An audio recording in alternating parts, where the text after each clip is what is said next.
everybody, welcome back to the channel. Hey guys, we got another little ratchet video for you. This is the other Eastwood ratchet that I did over a year ago. So this is a kind of an update video slash redo video, because we're going to actually do a complete teardown of this ratchet as well. But as you can see, just looking at it here, you know how it's worn up. It's been thrown in toolboxes and this and that and the other. So there is a couple little scuffs on the head of the ratchet, but the ratchet still works fine. Really no issues with the ratchet. I haven't had really any issues at all with it at all. So it's been a fairly good ratchet, and for around 20 bucks for a half-inch drive ratchet, it's not super long handle, but a long and a flex head ratchet, locking flex head ratchet. That's not a bad deal for around 20 bucks. This is a 72 tooth ratchet, and it is Taiwanese made. But we're going to start first by taking out the locking head mechanism apart. But first, before I do that, let's go over the length of the ratchet. Again, we are at 12 1/4 inches long. 12 inches, 12 1/4 inches. And then we're just going to check the detent here. And as you guys can see here, lock button is pretty good. It doesn't come off. I'm putting pretty good amount of pressure on this, and it doesn't want to come off. There is not too bad, but the anvil play, as well, you guys can see, there's a little bit of anvil play, but not too bad. I've seen worse than that. So that's what you got with that. And then the back head of the ratchet here, there's no on and off marked on this. It's just, there's no other markings on that. Only marking on here is the laser etched into the handle where it says Eastwood. It's having a hard time focusing, but yeah, just got laser etched right here. It says Eastwood. There's no other serial codes or part numbers etched into this thing. All right, so now we're going to get back into this. To take the head off, you're going to need a T15 Torx to take this out. Actually, that's a little loose. I think it's probably a T20. Let's try the T20. Yeah, T20 is better. So it's T20 for the head. We're going to take the head off first, and then we'll pull the head apart.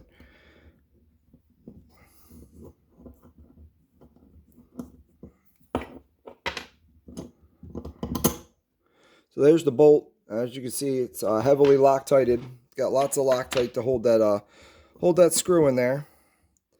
Then here's your head. Like I said, it's nice chrome and gears on it. There's 11 different positions that I was counting when I did this.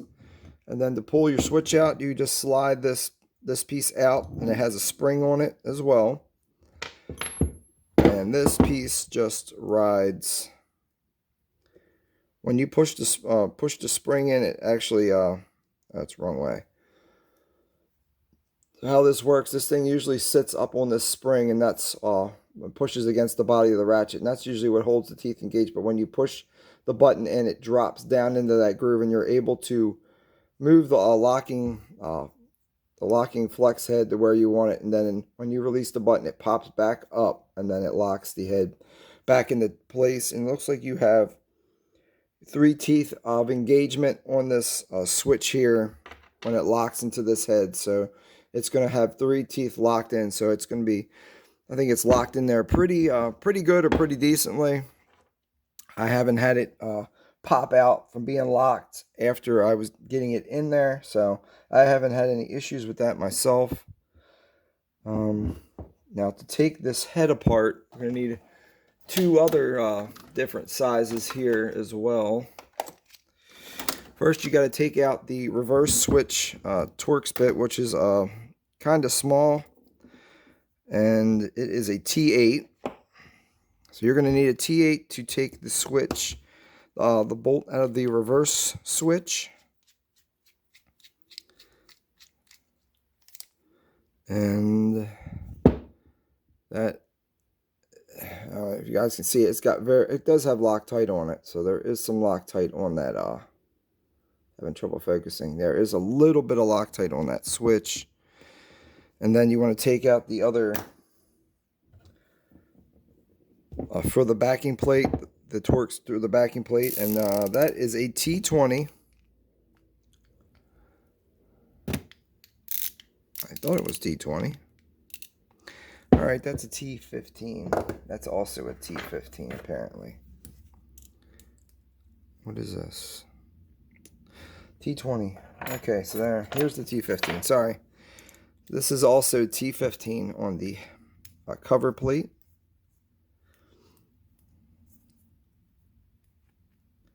And as you see, they are all Loctited. All the hardware is Loctited on this thing, all the way around. So you got that. I'm just going to hold this front cover plate on with my finger because it's already wanting to come apart. And that one there also has the Loctite on it. Okay, so here is your cover plate. I pre-greased this thing, lubed this thing up, so it's already got lubrication on it already. But this front plate, this cover plate, is pretty thick. It's not super thin like some of the other Taiwanese ratchets that have really thin cover plates. And this thing is about a 1/16 of an inch. It's actually a little bit more than a 1/16. It's right around a 1/16 of an inch thick. So that's a pretty beefy cover plate for, a budget ratchet, in my opinion. So I'm gonna hold these pawls down while I slide the anvil out, or the head of the ratchet, whatever you want to call it. It does have a shim washer on it as well. And then here's your anvil. And as you can see, the machine work on this thing is it's all machined one piece. And I guess I'm not sure how this is held inside there, but it is probably pressed in there where it expands somehow, because I don't see a way to get this detent or get this reverse switch out. I don't know if you got to push it in super far. But yeah, reverse lever, it's all one piece, straight through. Then we're going to get to the pawls. And you got to be careful taking these out, because you don't want to lose these springs here, but you got a spring on each side of it. And you got it marked left and right. And they also have 4 teeth of engagement per side of the ratchet when it's being engaged. And then here's the other side, also marked with an R for right hand side. But there's nothing too crazy about it. And then you got your spring, your other spring, and then your reverse switch finally will come out. It's the last piece in there. There's no seals or gaskets on the head of the ratchet or the reverse switch. It's all just it's wide open, so you could possibly get contamination in there depending on what kind of area you're working in. But I'd choose to keep my ratchets in pretty keep them up off the ground. I try not to throw them on the ground anyway, so I shouldn't have an issue of getting dirt or nothing inside my ratchet. So here's the inside of the head of the ratchet. And like I said, it looks pretty symmetrical all the way around. It's not all centered. There is some grease on the inside, but like I said, the machine work, everything looks good. I don't see any blemishes or anything like that was in there from when they were originally done. Like I said, the lip, there's no sharp edges, nice and smooth and rounded where you want to cut your finger. So that's what you get with that. All right, guys, so let's go ahead and we'll start reassembling the ratchet. I think I'm going to start with, maybe we'll put the head back together first. I'm not sure what I did last time, but so we'll just drop our pawls in there.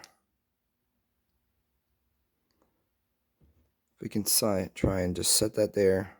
Use that to kind of hold everything together.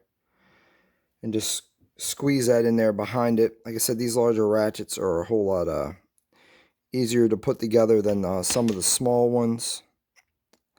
Some of the small ones can be quite a pain. And we'll just drop that one in there. If we can switch it to this side. I switched to that side and pushed that one out of the way and pushed the teeth, engaged the teeth into the head of the ratchet just so I can get the try and squeeze the spring in behind there. Like I said, these these larger ratchets are a whole lot easier to get together. So we got that all in there pretty quickly.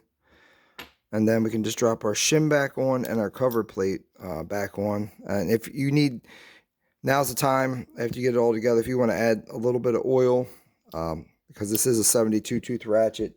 It's considered a fine tooth ratchet, but I did use the grease, and I haven't had it lock up on me yet. But I think the floating pawl ones, they're the ones that lock up when you they lock up more than the where you have the two pawls like this, because there's the floating pawl ones, they're kind of touching the ratchet no matter what. These switches here, and when you flip it to the one side, it's not going to engage. It's completely off, so there's no way for it to stick to it. So I think you could probably get away with using some of the synthetic like the grease, the thinner grease with these here, and then instead of using you can use oil, but the grease you might be able to get away with using the grease on these, because when you hit the reverse switch, it takes it and pushes it off the ratchet completely. So you're not going to have to worry about, you know, the pawl. It still wants to stick to the head. So that's all I wanted to share with you for that. And we'll go ahead and we'll just put these cover plate screws back in, and we'll just snug these up and just make sure everything works. Flip it back the other way. That sounds good. And then we're gonna go ahead and we're gonna put the locking head part of the mechanism back together. And you probably want to drop the detent that locks into the head first. This was the part that gave me a fit last time trying to line this up, because it is machined pretty. It's a nice tight machine fit in there where it goes right up in there. So then you want to put your switch in the hole and then like shove it down a little bit. You can kind of see you got it in the right position or not, because it should go up and down whether it's engaged or it's not engaged. So then you're able to put your head back through and drop your bolt back in the other side while you're holding. Like I said, you got to hold this switch in, because if you let go of the switch, it's going to want to kick the head out and want to turn it sideways and not let you take the head out. So, oh, now we got to switch this. Now, what's different about these locking flex heads, some of the other locking flex heads, all the other locking flex heads have a shim washer inside here, and the tighter you tighten this, the tighter it pushes against the shim washer, and then it wants to move on you. This one here, it doesn't matter how tight you tighten this up, it's not going to squeeze this together. It's going strictly by the detent inside here. It doesn't matter how tight you tighten this thing up. The head's still going to be move freely. I just tighten that thing up pretty tight to the point to where it would almost be stripped if I go any tighter. And as you can see, it's lots of wobble in there. But when you let go of that head, it just, like I said, it locks in there pretty tight. So, all right, guys. Well, that's it. That's all I wanted to share with you today. This is your Eastwood 1/2-inch drive locking flex head ratchet, 72 tooth, and that's it, guys. I just want to say thank you. God bless you, and just hope everyone has a great day today. Thank you, everyone.